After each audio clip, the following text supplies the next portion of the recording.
والسلام عليك يا سيدي يا محمد الله الصلاة والسلام عليك يا سيدي يا محمد العالمين.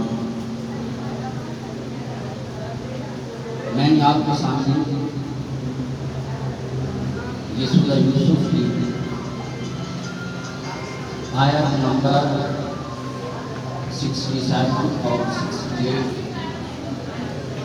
کی تلاوت کی ہے، اور اس میں رب تعالیٰ نے حضرت یعقوب علیہ السلام کا اپنے بیٹے کو ایک نصیحت کرنا، ایک حکم کرنا کا ذکر کیا ہے، لیکن اس میں ایک مسئلہ جو سامنے آتا ہے وہ ایک نظر کا ہے. تو میں نے اس آیات کو اس لیے عنوان بنایا کہ ایک ہمارا ایک نظر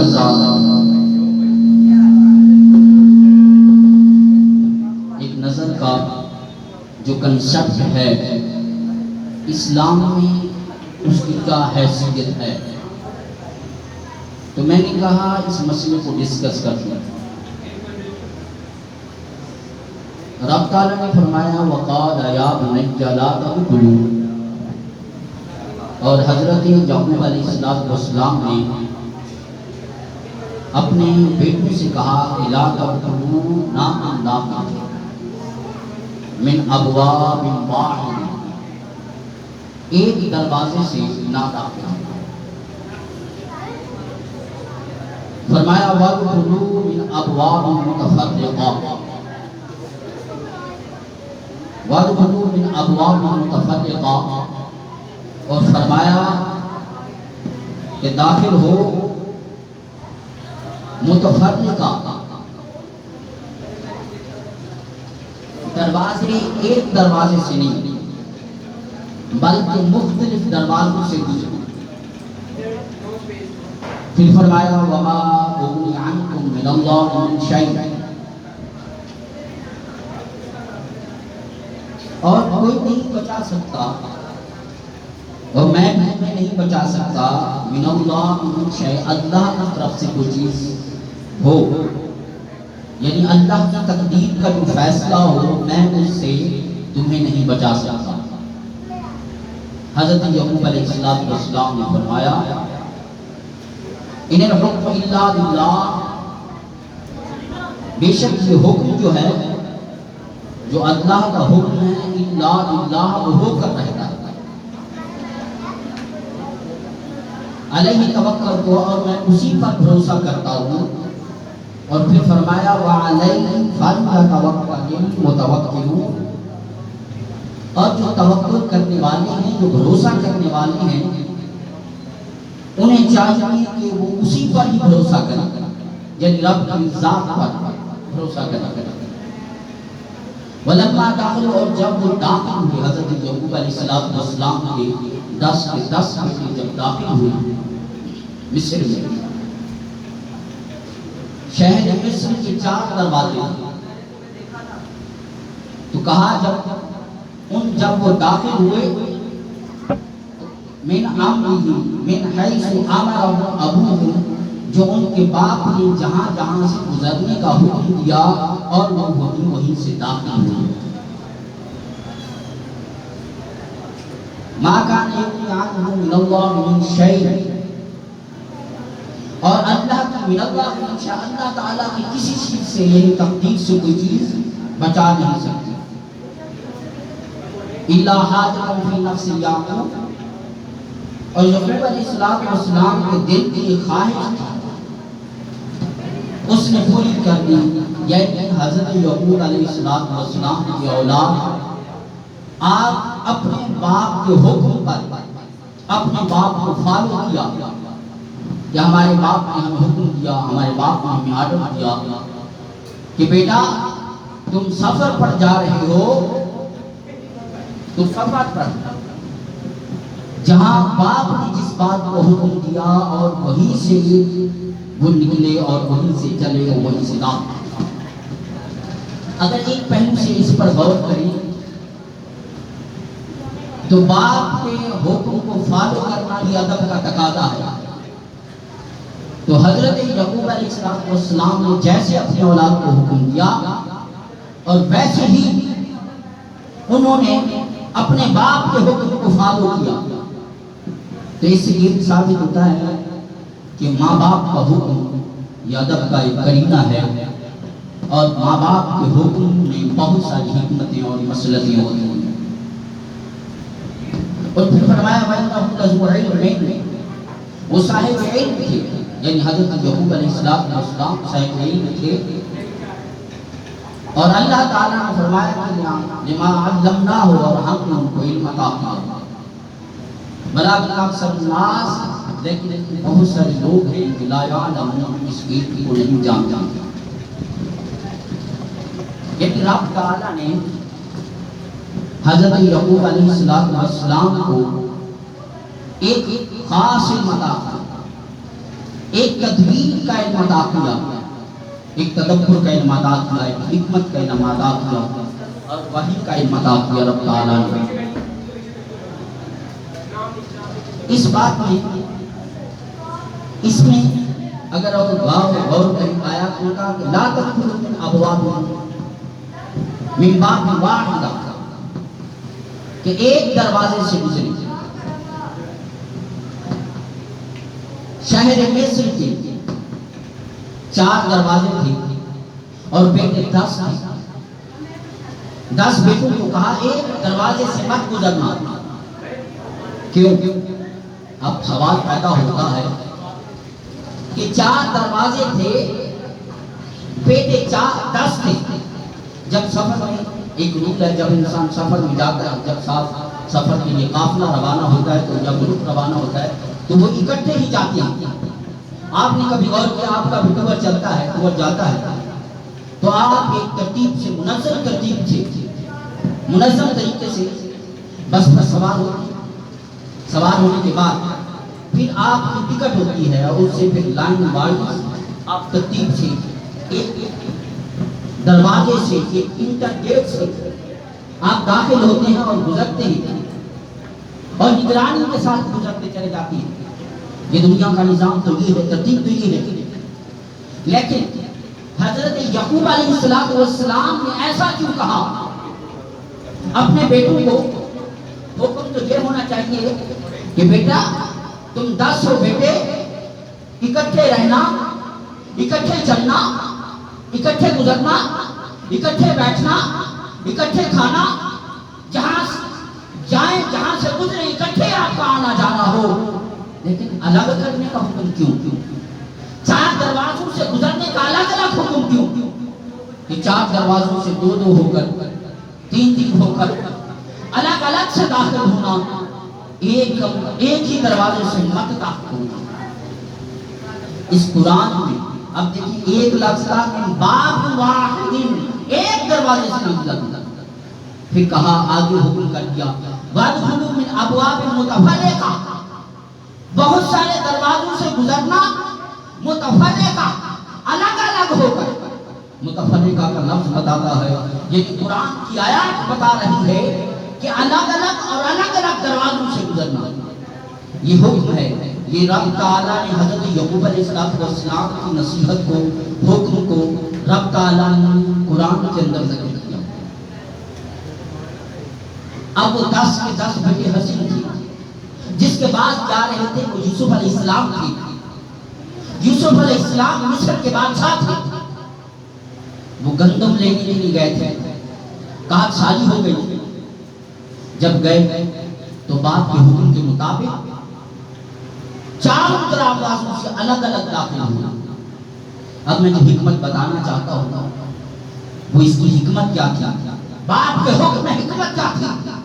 رب نے حضرت یعقوب علیہ السلام کو علم دیا، دانش مندی دی، تدبر دیا، تدبیر کا علم دیا، حکمت کا علم دیا.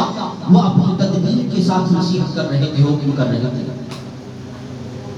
اس لیے کہ 10 کے 10 بیٹے جوان تھے، شباب تھا، حسن تھا.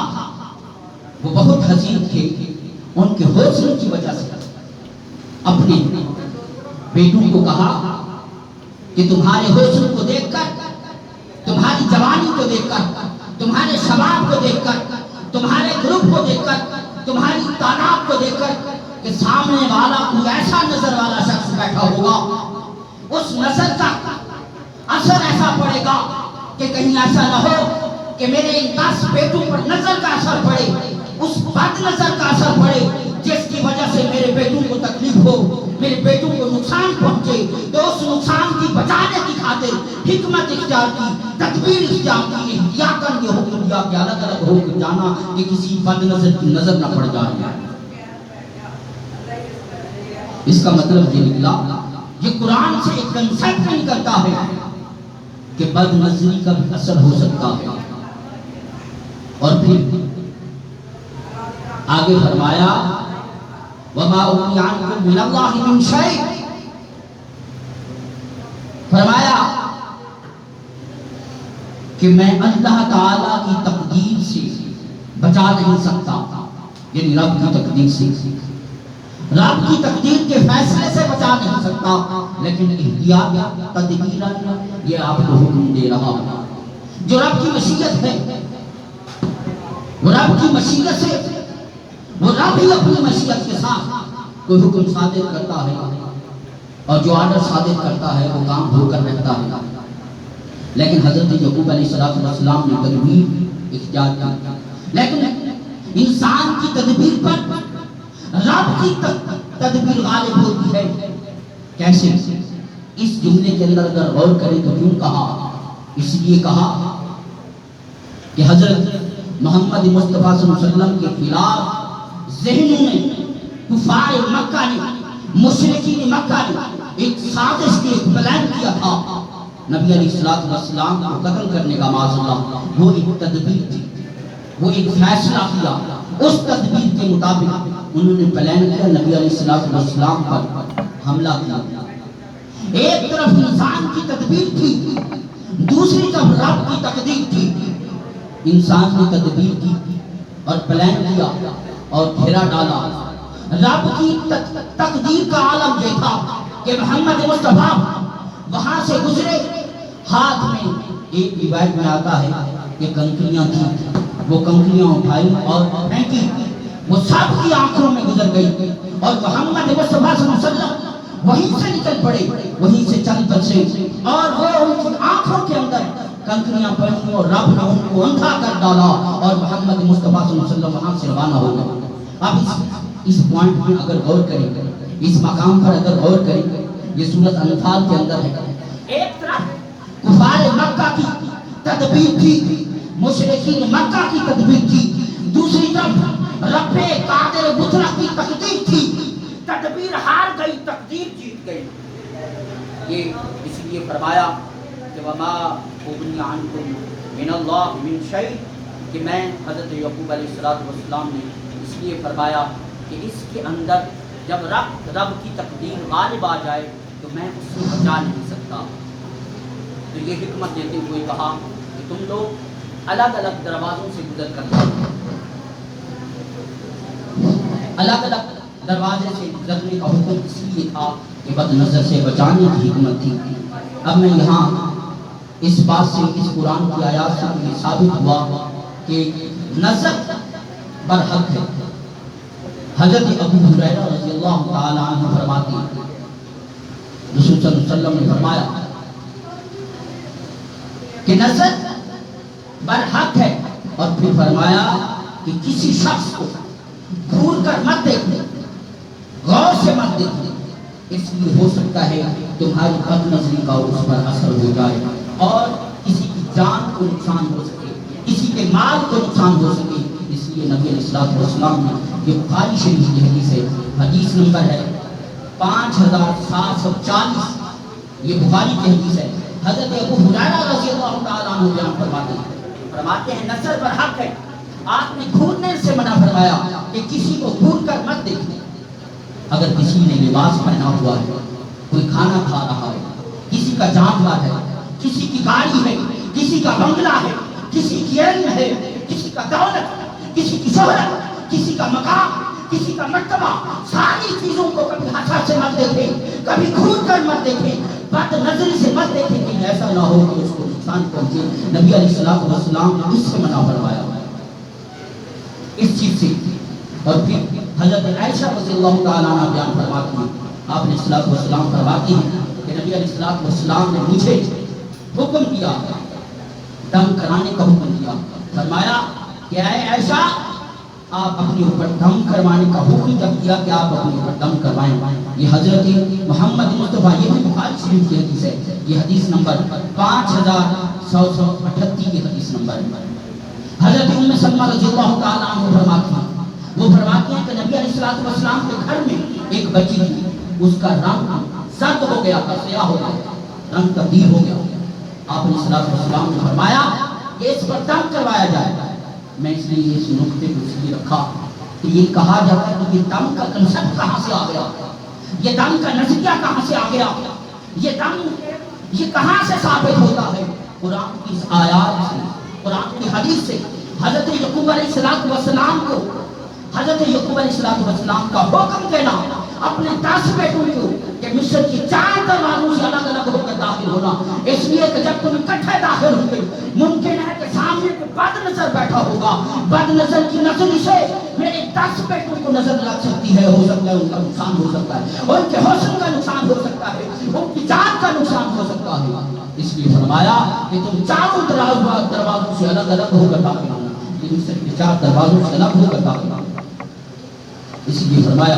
اور پھر ایک اور حدیث میں حضرت اسماء بنت امیس رضی اللہ تعالیٰ عنہ فرماتی ہیں، وہ فرماتی ہیں کہ جعفر کی اولاد کو بہت نظر لگتی ہے، آپ نے فرمایا تو پھر آپ ان پر دم کروایا کریں۔ آپ نے ساتھ یہ فرمایا، میں 2 باتیں کرنا چاہتا ہوں، فرمایا تقدیر پر اگر کوئی سبقت لے جاتی ہے تو وہ نظر لے جاتی ہے، یہ حدیث پاک میں، یہ نبی علیہ السلام کی ترمذی شریف کی حدیث ہے۔ یعنی اگر تقدیر پر غالب ہے، تقدیر رب کی ہے، تدبیر انسان کی ہے، اگر تقدیر پر غالب ہے تو انسان کی نظر ہے۔ اب نظر کی 2 قسمیں ہیں، مجھے ایک شعر، ایک بجنوں کی شان میں ایک شعر ہے، تو مجھے اس بات سے، اس شعر سے ایسے پتہ چلتا ہے جیسے وہ شعر اس حدیث کی ترجمانی کرتا ہوتا، قرآن کی ترجمانی کرتا ہے، حدیث ترمذی کی ترجمانی کرتا ہے۔ وہ شعر کیا ہے؟ نگاہ ولی میں وہ تاثیر دیکھی، بدل کی ہزاروں کی تقدیر دیکھی، اور یہاں نبی پاک صلی اللہ علیہ وسلم حدیث میں فرما رہے ہیں حضرت اسماء بنت امیس کو دم کروا دیا کرو جعفر کی اولاد پر، تدبیر پر، تقدیر پر انسان کی نظر غالب آ سکتی ہے، اس لیے کہا بد نظر پر، بد نظر سے بچنے کے لیے دم کروا دیا کرو۔ اگر ایک نظریں 2 طرح کی ہیں، ذرا غور سے سنیے، اس حدیث سے 2 باتیں ثابت ہوتی ہیں۔ ایک، آپ علیہ السلام نے حضرت ابو ہریرہ کی حدیث میں فرمایا، جو روایت ہے حضرت ابو ہریرہ نے بخاری شریف کی، فرمایا نظر پر حق ہے۔ اگر نظر پر حق ہے تو نظر 2 قسم کی ہے، ایک نظر سیئہ، ایک نظر حسنہ۔ نظر سیئہ کسے کہتے ہیں؟ جس کو ہم بد نظر کہتے ہیں، اس کو نظر سیئہ۔ اگر بری نظر کا اثر ہو تو انسان کی جان جا سکتی ہے، انسان کی صحت جا سکتی ہے، حدیث کے مطابق انسان کا رنگ بدل سکتا ہے، انسان کا ڈھنگ بدل سکتا ہے، انسان کی شان بدل سکتی ہے، انسان کا رتبہ گر سکتا ہے۔ اگر بد نظر انسان کی شان گرا سکتا ہے، اس کا رتبہ گرا سکتا ہے، اس کی رنگت تبدیل کر سکتا ہے، اس کی جان لے سکتا ہے، تو قربان جائے ولی کی نگاہ سے رتبہ بھی مل سکتا ہے، مقام بھی مل سکتا ہے، ان کی نگاہ سے تقدیریں بھی بدل سکتی ہیں، انسانوں کو کامیابیاں بھی مل سکتی ہیں، طلباء کو بھی کامیابیاں مل سکتی ہیں۔ اگر کسی کی نظر پڑ جائے، صاحب نظر کی اگر نظر پڑ جائے تو تقدیر بدل سکتی ہے، اس حدیث سے یہ ثابت ہوتا ہے۔ اور آپ علیہ السلام نے فرمایا، ایک اور میں آپ کو حدیث پیش کر رہا ہوں، یہ امام بخاری کی حدیث ہے، یہ ابو امامہ بن سعد فرماتے ہیں، سعد کے بیٹے وہ فرماتے ہیں میں نے اپنے باپ سے سنا۔ اب بات ذرا میں آپ طلباء کو بھی نصیحت کرنا چاہتا ہوں، آپ لوگ کی ذرا غور سے، آپ کی اختتامی بات میں آپ کو نصیحت بھی کرنا چاہتا ہوں۔ یہ حضرت ابو امامہ یہ حضرت سہل کے بیٹے ہیں، سہل کے، اور حضرت سہل رضی اللہ تعالیٰ عنہ یہ بہت حسین تھے، خوبصورت تھے، ان کی باڑی بڑی خوبصورت تھی. اور حضرت سہل رضی اللہ تعالیٰ مدینے کی ایک وادی تھی خراب، اور وہاں نہا رہے تھے. جب وہاں نہا رہے تھے تو حضرت عامر نے ان کے جسم کو دیکھ لیا. آپ بیٹا میری طرف توجہ رکھیں اور بات غور سے سنیں، میں آپ کو ایک نصیحت کرنے جا رہا ہوں. تو حرار وادی میں جب نہا رہے تھے تو جسم کو حضرت عامر نے دیکھ لیا. جب جسم کو دیکھا، حسین جسم تھا، خوبصورت جسم تھا، تو حضرت عامر نے کہا اتنا خوبصورت ہے، اتنا حسین ہے، اتنا خوبصورت، اتنا حسین کا لفظ بولنے کے ساتھ ہی اور وہ جیسے گھر واپس پلٹے اور بیمار ہو گئے، سخت بیمار ہوئے.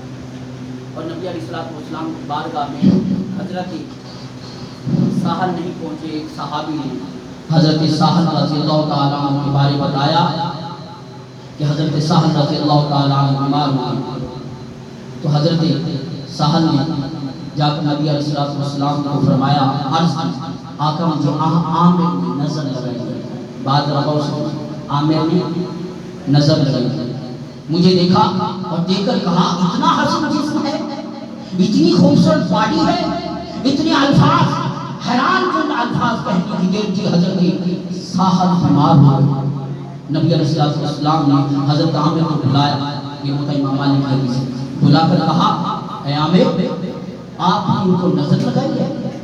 تو آپ نے فرمایا غسل فرمایا. آپ نے غسل کا حکم دیا. غسل کرنے کے بعد یعنی وہ پانی اس پر چھڑکا، یعنی حضرت سہل پر. اب اس میں بات ذرا غور سے سنیں. اس حدیث سے ثابت ہوتا کسی کے حسن کو دیکھ کر حیرانی کا اظہار کرنا، اس سے ثابت ہوتا ہے اس کی صحت کو نقصان پہنچنا. کھانے والے کے کھانے کو دیکھ کر غور سے تکنا تو اس سے بھی اس کو نقصان پہنچ سکتا ہے. میرے بیٹوں میں آپ کو تلقین کر رہا ہوں، آپ کسی کو پڑھتا دیکھ کر کبھی حیرانی کا اظہار مت کرنا، کسی کو کھاتا دیکھ کر حیرانی کا اظہار مت کرنا، کسی کو پہنتا دیکھ کر حیرانی کا اظہار مت کرنا، کسی کے مال کو دیکھ کر حیرانی کا اظہار مت کرنا، کسی کی دولت کو دیکھ کر، کسی کی شہرت کو دیکھ کر، مقام و مرتبہ کو دیکھ کر، بلڈنگ کی عمارت کو دیکھ کر کبھی شہرت کا، حیرت کا اظہار مت کرنا، بلکہ کہنا ماشاءاللہ خدا نے اس کو اس نعمت سے نوازا تو ہمیں بھی خدا نواز دے گا.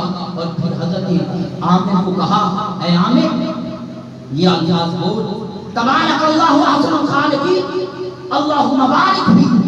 یہ کتنا حسین کائنات کو بنانے والا ہے، اللہ اس میں برکت ڈالے.